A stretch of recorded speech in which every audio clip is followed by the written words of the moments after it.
This is another problem with American history. You get one fancy guy with issues, and then a whole generation suffers.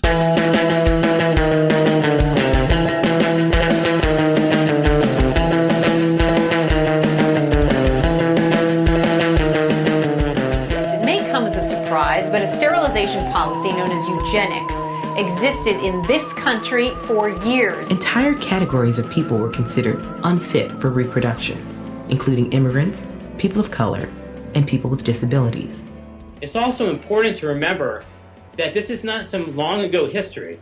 This program lasted until the 70s, at least. What will make my family feel better is that we continue to help with the fight. My mother's gone, but she still lives through us, and we will continue to fight this to see that justice is done, not only for our family, but for all of the families, over 7,000 or more. Welcome to You're Wrong About. I'm Sarah Marshall. Today, we are welcoming back fan favorite, returning champion. I don't know how you won at this show, but he did. Eric Michael Garcia to talk about eugenics. Sometimes, or maybe a lot of the time, we do episodes whose full title could more reasonably be, You Might Want to Think More About, rather than You're Wrong About. I specifically brought Eric on because I wanted to test out a theory I have that eugenics is just below the surface as long-standing an American tradition as apple pie. We recorded this episode earlier this year before Roe v. Wade was overturned, and I think you can probably hear in this conversation that we are watching something brewing with regards to bodily autonomy in America, but that the explosion has perhaps not yet occurred. If you want to hear more from Eric on You're Wrong About, he did an episode with us not long ago on the vaccines cause autism myth, and he also did a bonus episode a few months ago talking about Sia's music, the movie music, and it was a very educational conversation about a, I would argue, non-educational movie. And you can get that episode on Patreon, or via Apple Plus subscriptions, or you can spend your money on a snow cone like I did this week. Also, we just had an announcement about this, but it's worth mentioning again. You're Wrong About is having a teeny tiny tour. We are coming to Portland, Seattle, Los Angeles, and San Francisco in mid-September. There's a link to tour information in the show description. And I am so excited about it. And if you're excited about that and you can come, you should get a ticket. If you want to, I would advise moving quickly because those have been selling shockingly fast. All right. I hope I get to see you soon. Here's our episode. Welcome to You're Wrong About, the show where we discuss America's pastime, and it isn't baseball. No! I love that. I love that. Thank you. Who are you and what are we talking about? My name is Eric Garcia. I am the senior Washington correspondent at The Independent. I am a columnist at MSNBC, and I am You're Wrong About's resident disability correspondent. You are. I'm going to make you a plaque. I feel like you need a plaque for this. So today we are talking about eugenics, and it seems like this should be a hard turn into this topic, but I feel like we've already been prefacing this by talking about the pandemic, because I feel like one of the themes that we have been discussing this entire time is, you know what? If you don't have comorbidities, you'll be okay. Yeah, I mean, that was really what got a lot of people upset at the CDC director, Rochelle Walensky, in January, when she said that, like, the people who were dying who were vaccinated already were people with 4 or more comorbidities anyway. And so really these were people who were unwell to begin with. It was basically saying, fuck the disabled, because a lot of people with disabilities and chronically ill people have those comorbidities. And it made them feel like they were being disregarded, and it made them feel like they were being devalued by their government. And I feel like, and you see it also with cutting down quarantine times, because we need to have people come back to work even when there's outbreaks. And then there's this urgency to keep the economy going at the expense of sick people, people with disabilities, and people with chronic illnesses. the discussion around COVID is really, to borrow from the great "You're Wrong About" line, it was capitalism all along. Yeah. A lot of these discussions we're having right now are about eugenics. And it's important to remember that after the pandemic in the Spanish flu pandemic, there was a resurgence of eugenics. You know, and it began in earnest, and we all know what happened a few decades after the Spanish flu pandemic. So, sock hops. Yeah, sock hop. Yeah, to get into what you're saying, I feel like one of the problems is not that like we all love capitalism so much. Like, I'm not saying that. No. I think that everyone feels accurately pretty trapped inside of it. And I feel like, you know, the debate around school obviously has a lot to do with the fact that school is the only affordable childcare that the vast majority of Americans have. And I feel like, to me, it's important to be able to zoom out and be like, the problem is that we are so fucked, and we have been fucked for so long, that it is just impossible to even conceive of a society organized in a way that would allow us to protect vulnerable people from a raging pandemic, let alone figure out how to do that. I feel like there's a degree of learned helplessness on display here. Yeah. So it's kind of like we've offloaded the necessities to schools, which is we're asking schools to care for our children, provide them good health, provide them good services, feed them, because we choose not to. And schools are enmeshed with the police more than they used to be. So it all comes back to the police in the end at times. I don't know how to solve that, but I feel like conceiving of another reality is the beginning. Yeah, absolutely. Okay, so we are now going to carry forth the warmth of this fire we've been sitting by and plunge into the wintry cold of the history of eugenics. And I guess I would start by asking, where for you does this story begin? When you think of eugenics, what do you think of? Because I think that's a good way to start. I think of head measuring is the first thing that comes to mind. Weirdly, I have a mental image, although I think this is totally explainable, of depictions of sort of 1950s type aliens, or like the aliens in the Alien Autopsy, who have giant heads and giant eyes. Yeah. Because I feel like that's the goal. Yeah, exactly. That's some X-Files shit. So I mean, I think that comes to mind because when we imagine aliens, if we see the like big head, big eyed, childlike aliens, then I think that's supposed to communicate. I learned this from someone talking about this on cable in the 90s, that they are of a superior race because they have giant brains and childlike features. And then there's like this whole other thread with like, how are aliens depicted racially, which was a thing in the mid 20th century. And we won't even get into that, but that's an area you could research if you wanted to. I really want to see who has done research into that, who's written about that. Yeah, Colin Dickey's The Unidentified talks about racial politics and aliens, so I recommend that. Oh, that sounds fantastic. I think a lot of people, when they think of eugenics, they think of skull measuring.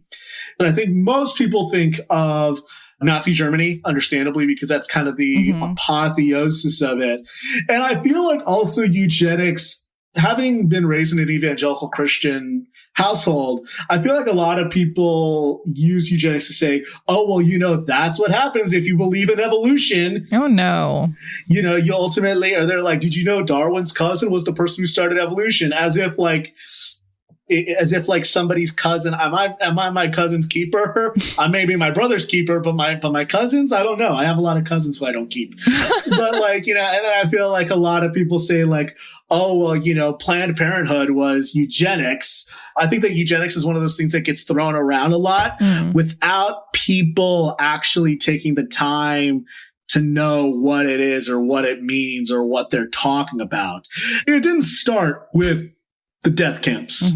Western, it goes, you know, there's some people who say it goes back to Plato, but like for me, it goes back to Sir Francis Galton, who was a British intellectual, who was the half cousin of Charles Darwin. His real research really began with seeing how characteristics of England's upper classes. He basically analyzed the traits, quote unquote, superior intelligence of England's upper classes, ignoring the fact that the upper classes have better access to education. And is also full of twits. generally speaking. The upper class twit of the year, who don't know how to unhook a bra, if I remember Monty Python correctly.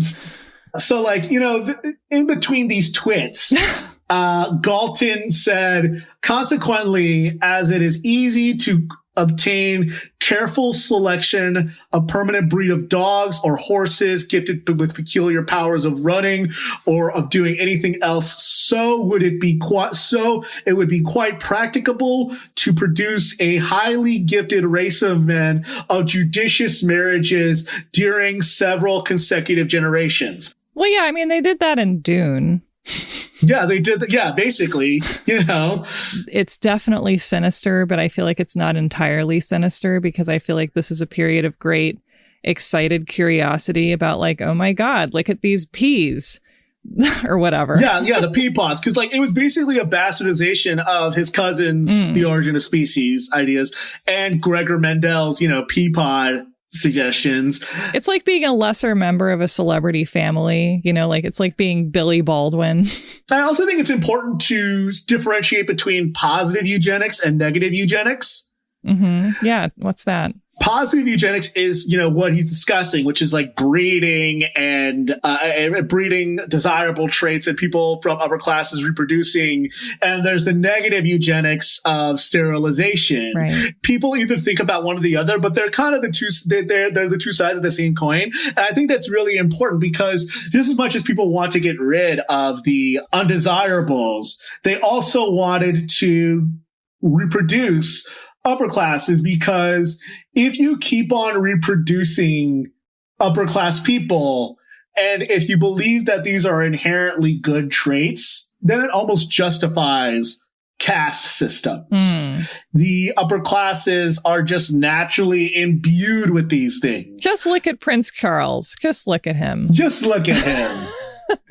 This is the reason why a lot of upper class people, whether it was John Maynard Keynes or Theodore Roosevelt or Winston Churchill, all kind of adopted eugenics because it was this means of justifying wealth. And what was interesting, so like, it's no real coincidence Theodore Roosevelt appointed Oliver Wendell Holmes, who was the Supreme Court justice who decided Buck v. Bell.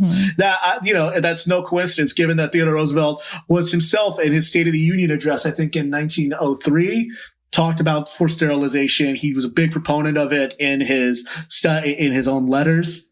Why would you talk about that in a State of the Union address? That's more of like a, hi, how are you? I'm the president.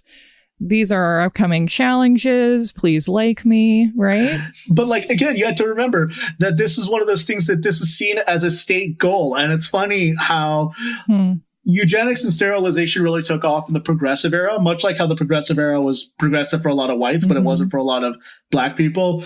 There was also a lot of eugenics for people we would consider quote unquote poor white trash. That was a way of justifying racial hierarchies as well. You can't have the master race ethnically superior if there are vagrants, or if there are people who are drunkards, or people who are prostitutes, or people who are seen as undesirables in the master race. I knew that the Kellogg family was incredible, that John Harvey Kellogg, who was the founder of Kellogg's brands, was incredibly eugenics. But, you know, did you know that he basically created cornflakes basically because he thought that diet and healthy food could be a way of fixing undesirables? I did know that. I didn't have that in the front of my head, but when he said that, I was like, yes, I remember now why cornflakes were invented. He was also actively anti-masturbation, which was then called, I believe, onanism. Which also, by the way, like if anyone's concerned about the Bible not liking masturbation, that's not even technically the sin of Onan. I'm going to get out my little soapbox. The issue was that he was being asked to impregnate someone, I believe his sister, for some reason. Yeah. And so rather than doing that, he spilled his seed upon the ground. And so his sin was not conceiving a child through incest. So like, I don't know. I think it's fine. I think the Bible says jerk yourself like chicken, honestly. God will make them pay for each sperm that can't be found. And Monty Python and everything. It's a classic. Yeah. I'm sure you also read about this, and I find it also wonderful that Sylvester Graham invented the graham cracker also to discourage lust. Yes, exactly. It was like, so much of our breakfast and our snack food is meant to curb our lust. Why is that? Yeah. Inspired by his religious ardor to save mankind, Graham encouraged people to take control of their health by repressing their carnal urges. These were easily stimulated by an all-American diet of flavorful, fatty, and meaty dishes. In Graham's view, the correlation between sex and health was simple. The more immoral the activity, the more bodily harm was done. Yikes. Oh, this guy had issues. This is another problem with American history. You get one fancy guy with issues, and then a whole generation suffers. The fact that all these men were incredibly upper class and toffish says it.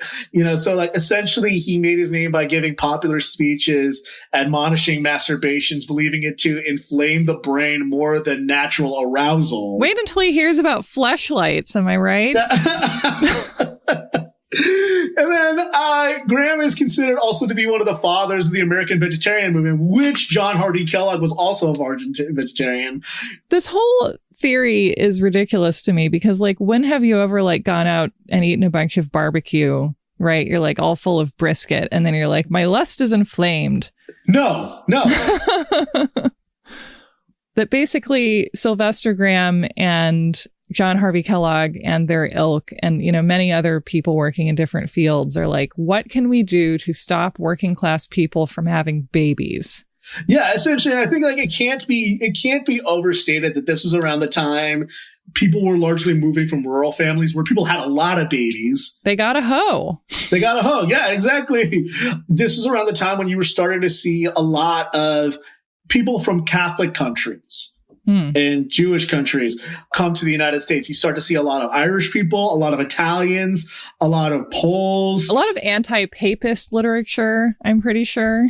You start to have people from the rural areas of America move into the urban areas, like in New York and Boston.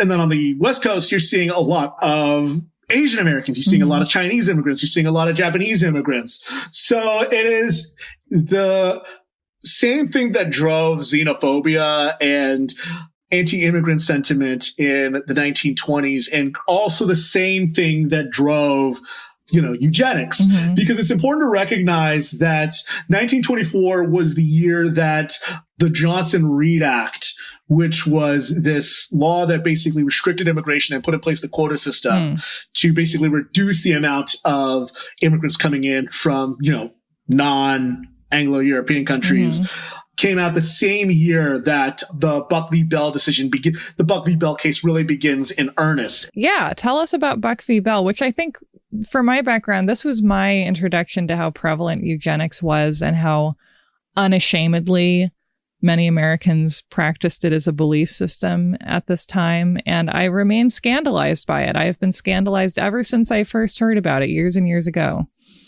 Yeah. Carrie Buck was born in 1904. She lived in Virginia. Her father either abandoned her or died. There's no real accurate records. And this is from a New York article that reviewed Adam Cohen's book, Imbeciles, which I recommend people read. So she was left to be raised by her mother and her grandmother. Midway through in her youth, she was adopted by this family called the Dobbs family, who pulled her. And for a while she was in school. Then the Dobbs family, who were her foster parents, pulled her out of school so she could do housework. At around 17, she was raped by one of their nephews. And before then, there had been no evidence that she herself had been feeble-minded, though there was some evidence that her parents in the past had. They immediately declared her mentally deficient and sent her to this place called the Virginia Colony for Epileptics and Feeble-Minded. And it's important to remember that between 1904 and 1921, the rate of institutionalization for feeble-mindedness had tripled. I have two questions, which is A, how do you define feeble-mindedness? Like, what does that translate to today generally? Because I feel like that could be quite a few different things. And B, like, who has the authority to do this to her? So this was going on. This was around the time when there were a lot of there were a lot of these homes for feeble-minded people. This was colonies for epileptics, and this was seen as the compassionate thing to do was to send them out to these colonies. When we consider feeble-minded, we might consider someone with an intellectual disability today, or someone with a mental disability today, or not a mental disability, a developmental disability, or somebody with both an intellectual and developmental disability. But what was interesting was that, so we know that terms like idiot and imbecile, these were medical terms. Right. One thing I didn't realize until I was learning this when I was doing research was she was actually not called an idiot or an imbecile. She was graded a, quote, middle grade moron. Oh, God. It's funny because, like, in this article in the New Yorker, they say that, like, morons were considered dangerous because they were smart enough to pass undetected and breed with, non-morons. Isn't it so weird that, like, these generic sitcom insults of our childhood used to be medical terminology? Realizing the roots of it left a kind of bad taste in my mouth, so I can no longer call anybody an idiot. It's kind of like the classic horror movie thing where you find the Book of the Dead and you read the inscription and you're like, oh, those words actually are more powerful than I had an ability to realize within my own lifespan. Like, I saw a really great Instagram post of somebody saying, like, I find it harder to insult people when I can't use the words idiot or imbecile. And then I realized that's the point. You shouldn't be saying those things. Right. But, it's like what I realized, but like, that's why you'll see me on social media call people a turnip or a pine cone. I like that. I like calling people jerks, because it's all about the nature of the insult, right? Because if you're complaining about someone's level of intelligence, it's like, well, by definition, they have no control of that. So that's a weird thing to be mean about. I feel like if you're a jerk, you're actively choosing to be a jerk. Yeah. If you're an asshole, you're choosing to be an asshole. One of the things that I've never liked is that when autistic people, particularly autistic men, say, well, I'm autistic. Of course, I don't understand social cues. That's why I'm rude. I'm like, there's only one S in Asperger, buddy. So can that be the title of your podcast?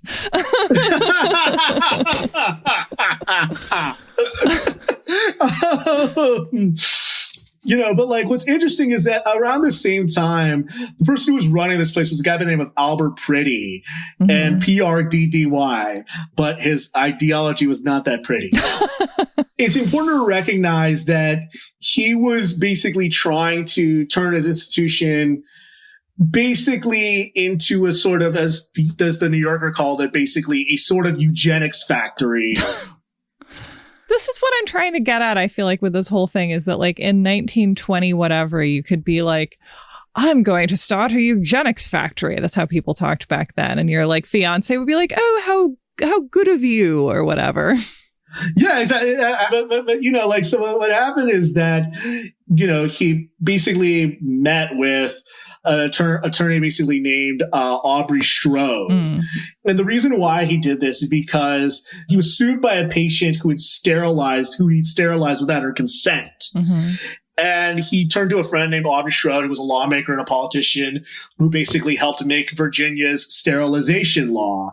Strode basically borrowed that from a law that had been drafted by Harry Laughlin, who was the director of the Cold Spring Harbor Laboratories Eugenics Record Office, which was kind of the mecca of eugenics at the time. And he was the most influential person at the time. He was also the driving force, the main advisor in Congress when the Johnson and Reed Act passed. He's basically the secretary of eugenics, it seems like. The secretary of eugenics, You used to be able to write your own ticket with a eugenics degree. Yeah, exactly. So, incidentally enough, so it should be stated, Indiana was the first state that had passed a eugenic sterilization law in 1907. They didn't meet constitutional muster. So Laughlin's law basically serves as a template, and the Virginia law that was passed in 1924 was based on this model. And basically what happened is Curry Buck, obviously gives birth to this daughter. There's a whole thing. The Colony Review Board basically concluded that Buck was, quote, feeble-minded and by the law of heredity is the probable potential parent of a socially inadequate offspring, and therefore she should be sexually sterilized. It goes all the way to the Supreme Court. And what was interesting is that one of the people who argued for this was Harry Laughlin, but Harry Laughlin, he actually created this really detailed chart. I'm about to send it to you right now, justifying her sterilization. So take a look at this chart. It's really brutish and crude. It shows, it shows the immediate bloodkin of Carrie Buck showing illegitimacy and hereditary feeble-mindedness. And then it shows a bolted line, illegitimate mating. This looks like that thing they do in football where they're like, I don't even understand how that works, but they're like, the quarterback is going to swoop over here and, the football thing. Yeah, exactly. And incidentally, so Theodore Roosevelt appointed Judge Justice Oliver Wendell Holmes. And of course, Harry Laughlin was an expert witness in this case. But here's the twist that a lot of people don't know. Harry Laughlin never actually met Carrie Buck. He gave this evaluation without ever having met her. Oh, you shouldn't do that. You shouldn't do that. So what did he base this on then? He based it on information provided by the colony. So basically, and of course, the colony had a vested interest in this because they were the ones who wanted to sterilize Buck.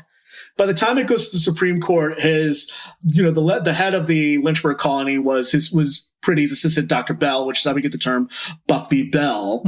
And then the ruling was, of course, 8-1. Justice Oliver Wendell Holmes, who we often consider as this great progressive thinker, he said in his ruling, and this is probably the most infamous ruling of all, which is where he says, "We have seen more than once that the public welfare may call upon the best citizens for their lives. It would be strange if it could not call upon those who already sap the strength of the state for these lesser sacrifices, often not felt to be such by those concerned, in order to prevent our being swamped with incompetence.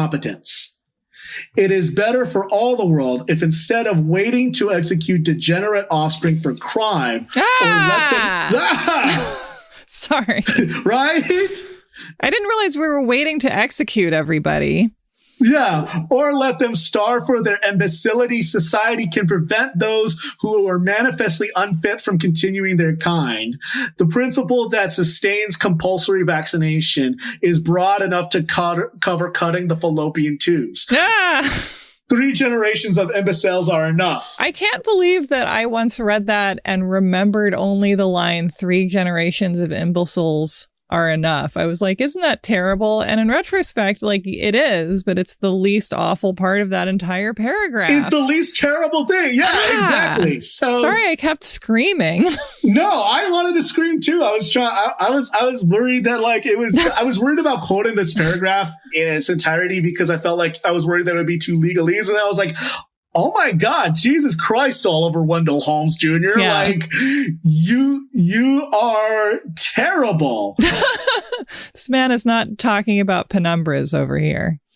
Yeah, exactly. And so it should also be noted that this was kind of a catch and release thing, is that she was sterilized in October 27, paroled from the colony, and then after the operation, she was sent out and she just had to report to officials annually.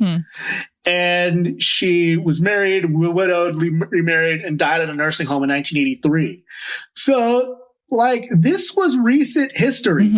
Virginia officials also sterilized Buck's sister. And she was told the operation was to remove her appendix. And it was only in 1980 that she learned why she was unable to have a child. Oh my God. This was something that was inspiring Adolf Hitler. Oh dear. This is from the LA Times, that from 1909 until its repeal in 1979, California coercively sterilized more than 20,000 citizens. Nearly a third of the forced sterilizations in the United States were done in California. Yeah. Legislators also followed suit, and by 1924, 15 states had similar laws. And in Mein Kampf, Hitler wrote in 1925, when he was in prison, he celebrated the ideology. He says, "There is today one state in which at least weak beginnings toward a better conception of citizenship are noticeable. Of course, it is not in our own model German republic, but the United States." So Mein Kampf came out 2 years before Buck v. Bell was ruled. Mm-hmm. So these were kind of confluencing. Buck v. Bell did is it gave the green light for other states to do so. What essentially are they trying to decide here? Is it basically like, are they deciding whether forced sterilization is acceptable at all constitutionally? Basically, the question in it was, did the Virginia statute, which authorized the sterilization of Buck, deny her the right to due process of the law and the equal protection of laws as protected by the 14th Amendment? Mm-hmm. And does forced sterilization as a whole deny people their due process rights? Buck v. Bell is still on the books. That's me hitting my head on the table. I noticed. While we're in this general area, I'm just like demanding that you explain all kinds of stuff that you didn't prep for. But I would love you to talk about due process, because it's probably my favorite American legal concept. Due process basically says the Fifth Amendment of the Constitution says that the federal government requires to the federal government that no one shall be deprived of their life, liberty, or due process of the law. And I'm getting this from Cornell Law School.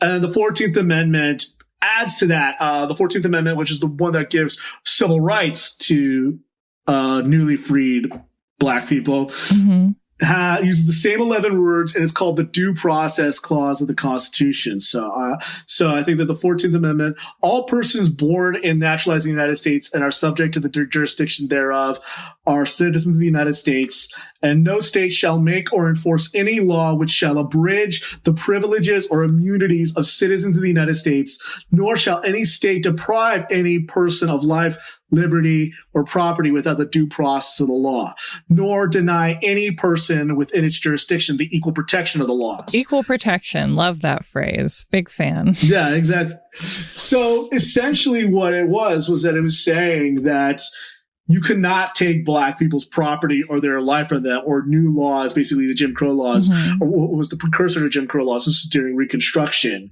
could not take away their life and their liberty. What Buck v. Bell basically does is it says forced sterilization isn't a violation of the law. And, you know, can we please just go back to Holmes saying the principle that sustains compulsory vaccination is broad enough to cover cutting the fallopian tubes? Yeah, that doesn't make my friend vaccination look great. That doesn't make vaccination look really good whatsoever. You know, and as we're talking about this, literally a few days ago, the Supreme Court just said that a vaccine mandate for COVID is you know, you basically blocked the federal government's vaccine mandate. Vaccination mandates basically could have been used and were used to cover, you know, sterilization. So yeah, these rationales were created. They were shoehorned with the explicit intent of trying to harm people. You know, listen, I think if you possibly can, get vaccinated, get boosted, do it all. Big fan of vaccine. But I do think that having the position that you are reluctant to let the U.S. government inject chemicals into you is like not a historically unsupported position at all. And I feel like we have to acknowledge, you know, the fact that there is some precedent for that being a terrible idea to just, I don't know, get through this present moment with a little less carnage, I hope. For those who don't know, go back and listen to our vaccine episode about autism. Sterilization was used in the context of public safety, and the context that this was seen as a public act that must be done. This was seen as something that we as a society must collectively do, is weed out the undesirables. This language is used in the language of collectivism rather than this one person is deficient, so therefore we should sterilize. But we should sterilize for the betterment of society. It's fascinating how women's bodies are simultaneously used sometimes to propagate and continue reproducing, but then we also police women's body. You know, we talk about being pro-choice, but the flip side of that is allowing people to have bodily autonomy. It seems like this is something we started thinking about in a pseudoscientific manner sometime in the 19th century, but then that it really exploded in the U.S. in the 1920s, 1930s. So why was that? So first and foremost, you have to talk about how the fact that this was at the end of World War I. Yeah. So there was a lot of xenophobia after World War One, as there is after any war. There's always a lot of xenophobia. There were hate crimes against dachshunds during World War One. I mean, at least one of them. Yeah, exactly. Even after the war in Iraq is over and the United States and the war in Afghanistan is ending, there's still Islamophobia. At the same time, at the end of World War One, what was also going on was the Spanish flu pandemic. Much like the COVID-19 pandemic, the people who were most affected by it were poor people, immigrants, people of color. And it wasn't because they were constitutionally inferior, but it was because they were, they worked in crowded conditions, they ate worse, they suffered from underlying diseases. They were, to borrow from the current director of the CDC, they were unwell to begin with. And mind you, that's what the current director of the CDC said. And that's why she had a meeting with disability rights activists and apologized to them.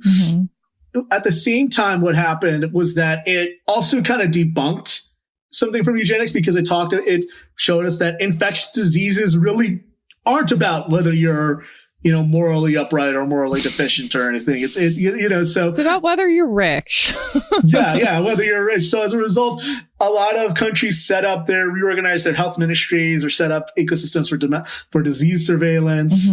One of the things about public health is the question of who is part of the public. I think for a long time, we've considered people with disabilities and people with intellectual disabilities and chronic illness as not part of the public.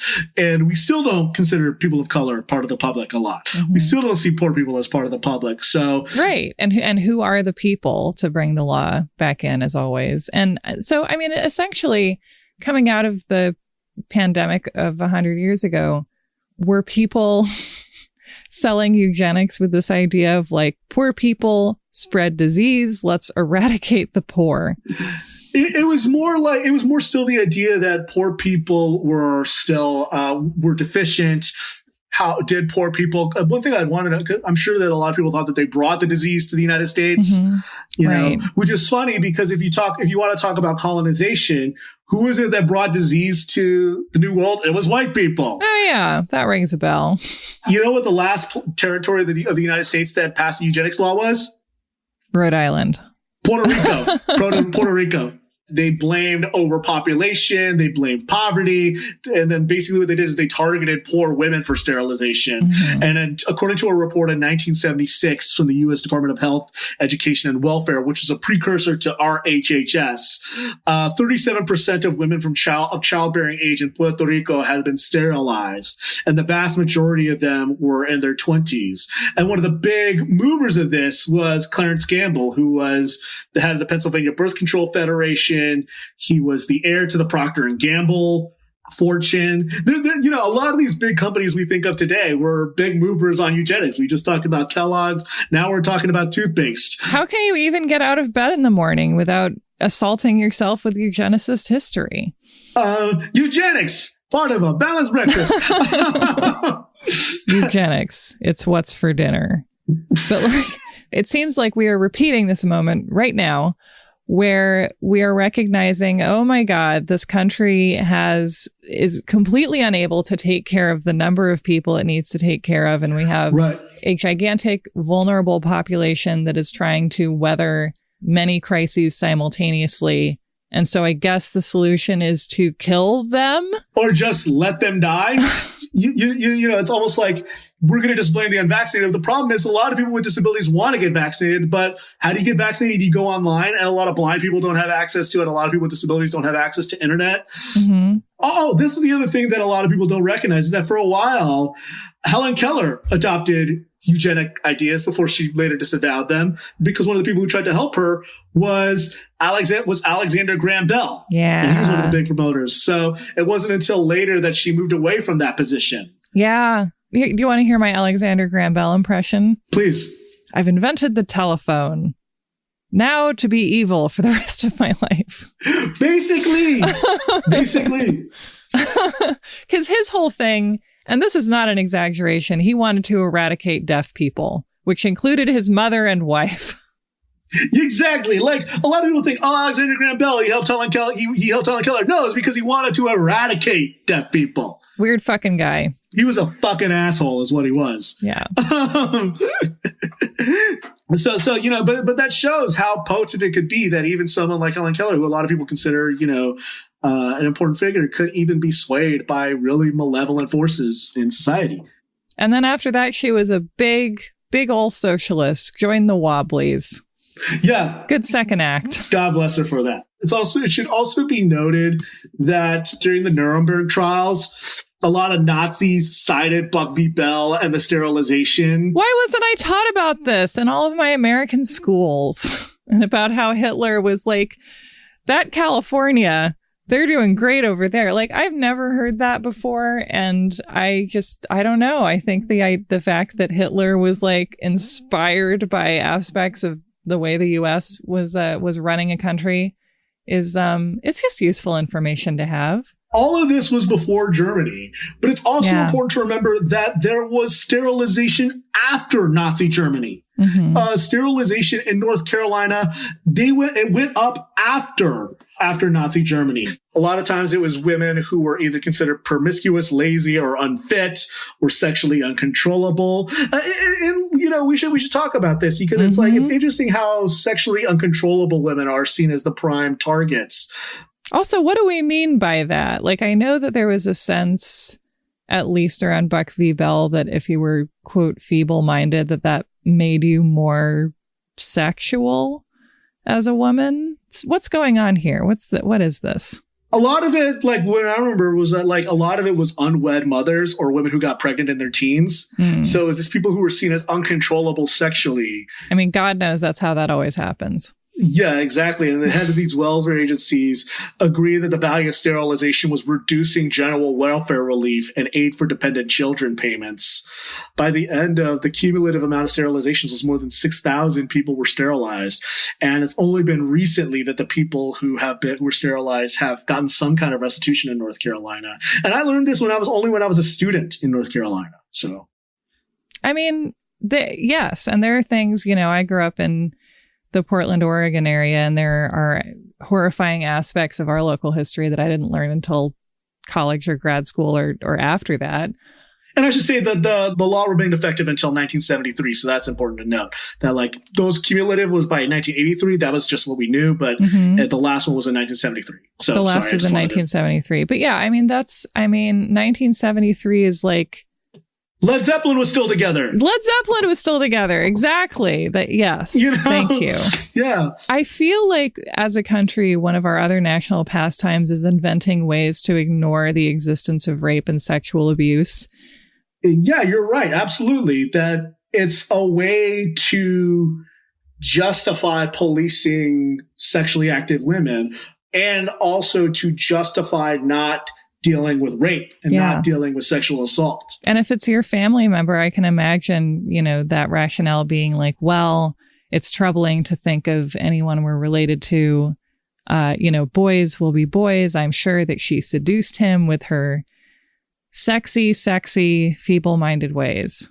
Yeah, exactly. So really, it's like feeble-minded. It can mean many things, but feeble-minded could like also encompasses the category of like young unmarried woman or just any unmarried woman or girl who gets pregnant for any reason. Yeah, and can we also talk about the fact that Buck v. Bell, that the Virginia sterilization law happened 4 years after women were given the right to vote? Yeah, that seems, I feel like those things are connected. It feels like it's a fear of women's autonomy. Yeah. So when a woman accuses a man of rape, the thing is to immediately say they must be feeble-minded. And that was the argument against women having the right to vote, is that it was too big of a burden for their poor little female brains. Well, it's like how women can't run marathons because it'll reorganize our internal organs. Yeah, or something like that. This is not to say nothing to the fact that plenty of boys were sterilized. A lot of this comes back to recognizing the existence of social problems and then solving them by blaming the victim and then sterilizing the victim and saying, now you can't have any children, so you won't have bad babies that these things will happen to also. That's absolutely the principle. That's absolutely the same principle. This involves a lot of motivations, and one is just a turning away from the giantness of running a society where you have you've said that everyone has certain inalienable rights and then are doing everything you can to bail as many categories of the human out of that rights lifeboat. Right. Or to shrink the idea of what the public is, and to shrink the idea of who could be a citizen, and shrink the idea of who is a human. Yeah. Yeah. And like, I think I should also import, this is just a side note because I wanted to include this because a lot of people, as I said, think that Darwin was a eugenicist. And he had a lot of, I'm not defending Darwin. He had a lot of other fucked up things about him. He was literally a guy in the 19th century. So, I mean, there you go. Yeah.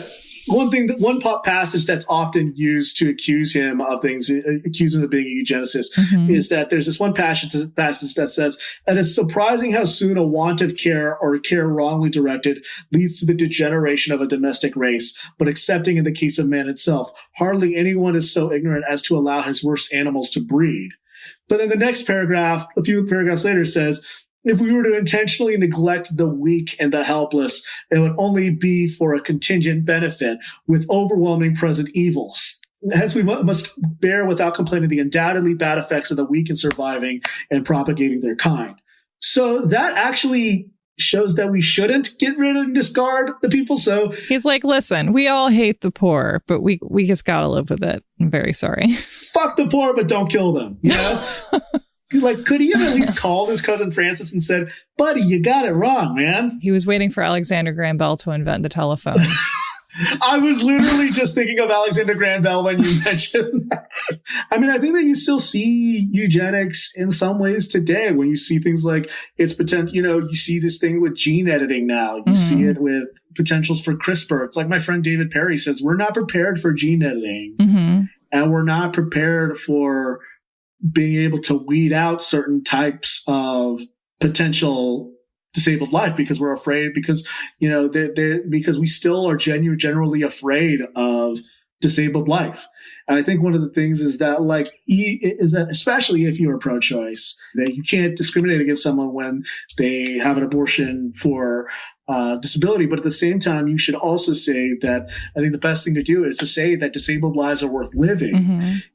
To me, that question kind of gets to the heart of a lot of that, because it feels like this idea of, what lives are worth living, what makes life worth living. Part of it seems to me the contemporary American bias against any disabled life seems based on the fact that, according to a lot of us, what makes life worth living is being the best at something, achieving things, being exceptionally great and better than other people. And I think that being the defining feature of the life that you want to live and that you want for your children is bad. I agree.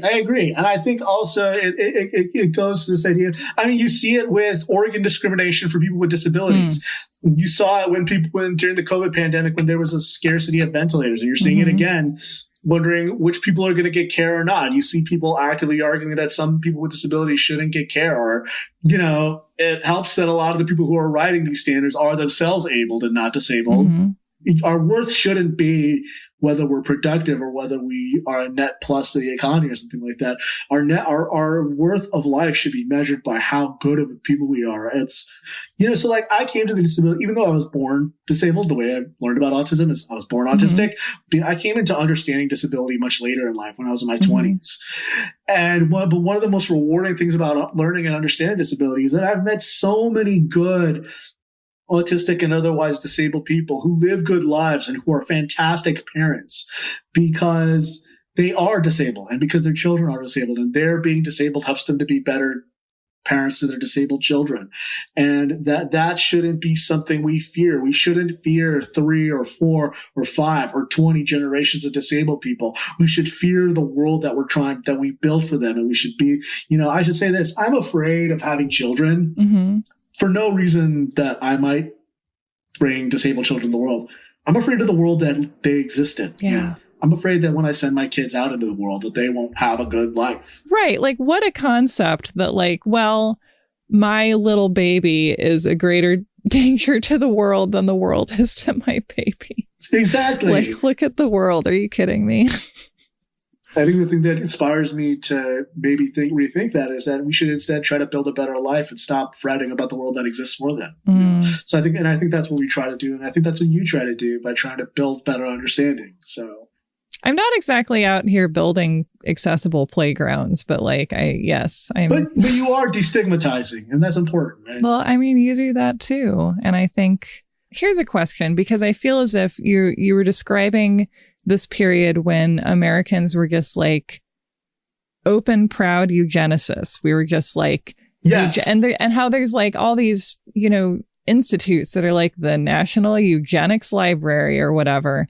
And you obviously don't see that. And I do not think it's because we have stopped thinking about or practicing or espousing eugenics, but like, when did we stop being open about it? I think after the war, we stopped being open because we were like, oh. And I think especially when we realized that like Nazis took ideas from us. We were able to call Nazis evil because it was a way for us to say, well, we couldn't do that. Right. We never did that. We're the opposite of that. We joined that war to fight the Nazis eventually. Yeah, exactly. We twiddled our thumbs for a bit, but like Alexander Graham Bell may be dead. Oliver Wendell Holmes may be dead. Theodore Roosevelt may be dead. John Maynard Keynes may be dead, but, their ideas persist and we still see them and hear them today. And I think that the reason why you're seeing the word eugenics thrown around so much in the pandemic is that because people are seeing that those ideas never really went away. And at our core, we still deal with pandemics and illness the same way we did during the 1918 pandemic. Yeah, it feels uncomfortably similar. To me, what's always one of the core themes of the show, which is that if we want to hold someone up as an icon of evil or wickedness or whatever, then it often seems like we're looking at something on the far end of a spectrum on which we live and breathe. This idea of looking at the Nazis and being like, okay, well, that's bad. That's very bad. Don't be a Nazi. And we will just kind of keep quietly espousing some of the same beliefs and organizing our communities by the same ideas. But as long as it's not that extreme, then it's fine. And it's like the degree of intensity of a belief system is relevant, but ultimately having roughly the same ideas and not acting on them in the same way doesn't put you in the clear either. Yeah. And at the same time, it should be noted that even after the war, attempts to change the quota system for immigration in the United States, people fought like hell. There were multiple times where they tried to fix the quota system, and they couldn't because there were xenophobes actively blocking it. People like Pat McCarran. If we hadn't put those quota systems in place, there would be probably, maybe not 6 million more Jews would be alive, would have survived, but at least a larger amount of Jews and disabled people and, Roma and homosexuals and Jehovah's Witnesses could have been alive. So it's important to remember that. And it's important to realize that it's one thing to say, well, the Nazis were evil. It's another thing to say, well, what could we have done about it? Could we have let more Jews in? Could we have let more homosexuals in? Could we have let in more Roma and Sinti people? We didn't. Mm-hmm. That says as much about our culpability as the fact that we created laws that Adolf Hitler really liked. It's one thing to decry a genocide and then to sort of sit idly by when you actually could save people from it, and to be like, no, we are also actually protecting our national eugenic standard and racial purity. And, it's wrong to murder people, but you can let them die. So you should just do that. Because I think immediately when people say that eugenics and ableism, when I use the word eugenics and ableism, they immediately recoil because they're like, are you accusing me of being a Nazi? I'm not accusing you of being a Nazi. Mm-hmm. Nazis are Nazis. But you are contributing to that same ideology and that same pathway that the Nazis exploited. They created it. Much like how the Rolling Stones got famous for rock and roll, the Nazis became famous for eugenics, but we originated it. It's American roots. Yeah. Gosh. Yeah, it's American roots. Yeah, exactly. Once again, the most constructive and positive thing we can do is understand who we are as a country. Knowing what we are capable of and have done and are doing as a country that is terrible and destructive and genocidal and in a lot of ways, that makes it more remarkable that we're ever capable of doing anything right. And it's not the whole reason, but. And it also gives us reason for hope, because if we have the capacity for evil, we must also have the capacity for good. You know, these systems are in place. You know, it's never about one individual person. So just like systems can be put in place, starting with one person with bad ideas who has hangups about his mom and wife, people who maybe don't have hangups about their moms and wife can dismantle those systems too. Like, knowing this, it makes me love America more. It's not that I love the history or that I love that we are capable of this, but that, I don't know, like I feel more highly invested. I feel like more determined to stick it out as an American. Yeah, I feel determined to you know, I live here too, damn it. Right, you know? Right. Like, this is your country. Like, you are an American. I am an American. Yeah. And to grow up in a country and have its real history kind of obscure to you, or to intentionally not really engage with things like this, I feel like it's like that means that you don't really know the country you live in, you know? And I feel like love is a function of intimacy, and intimacy is a function of knowledge. And like, can you love America if you don't know America? I don't think you really can. I think you're loving something else. You're not in love with them. You're infatuated with them. So, because you don't even bother to know them. And then I guess the question I want to end with is, how can we bring this around to a story of love and possibility and, you know, creation rather than destruction? What we can say is that loving disabled people should be the root of any policy to deal with them, rather than to see them as undesirables or people to be weeded out or people to stop reproducing. We should ask ourselves, why is the world so bad for them? Why can they not get around and navigate? And the only way you can do that is if you love them. And the other thing that we should say is that disabled love and the ability for disabled people to love others and to love each other, to bring more disabled people into the world, or non-disabled people into the world, it's not something to be feared. You shouldn't be afraid to love disabled people, and disabled people shouldn't be afraid to love, because we've seen the horrific consequences of hating them. Yeah. Love is an active, powerful, dangerous thing, and not just this nice feeling we have sometimes when we watch the Hallmark Channel. I would love to know, where can people find your work? And also, just what do you recommend for, you know, I want to do a little reading rainbow here. Like, what should people look into for this as well? So, you know, I have a whole book about this called We're Not Broken, Changing the Autism Conversation. I write regularly for MSNBC. I'm a correspondent for The Independent. You can find me on Twitter at Eric M. Garcia. There are plenty of people who I follow. I will later on tweet out a list of disabled people to follow after this episode comes out. And I will tweet out a list of groups and things that people can follow us, and we will, continue from there. I love having you on because I love giving you a platform to talk about what you care about. I think people need to learn about these things. And also, I feel like, personally, I always end these conversations just feeling more hopeful and more engaged and more invested, and just feeling connected to the part of me that really loves humanity in a kind of, well, here's a story. When I first, literally the first moment that I found out that Trump had won the election, my first impulse, for whatever combination of reasons, was to listen to, I think it's just called I Am Telling You I'm Not Going from Dreamgirls. because I was like, my feeling about it was like, fuck you, America. I'm going to love you even harder now. You can't escape me. Like, you need me to keep loving you. Like, oh my God, fine. I'm committed. I'm here. I love you. Even though you don't want me to, I will even more now. And that's the feeling I have ending these conversations with you. And it just makes me feel like alive and connected. And I love feeling that way. And that was our episode. Thank you for coming into the haunted house that I call American History with me and Eric Michael Garcia, our amazing guest. Thank you to Eric. Thank you to Miranda Zickler, our amazing editor. And thank you to Carolyn Kendrick who is more than amazing. She is 100 mazes worth of amazing. Thank you for listening. We'll see you in 2 weeks.